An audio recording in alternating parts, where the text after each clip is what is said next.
Okay, got it. And another question is regarding when you show assets. I know the budget KPI is $8, but is it safe to do it from like because I let my ads run until break even on most products, depending on the data. Let's say, is it safer to like divide the break even by half? Let's say break even is 20, and let it run up to 10 until no add to cart, just to be safe, right?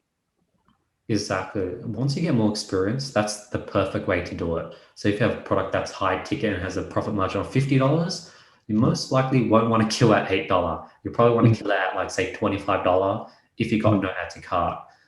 50% of break even for add to cart metric is pretty good. So Got that's it. yeah, Yeah, you got it.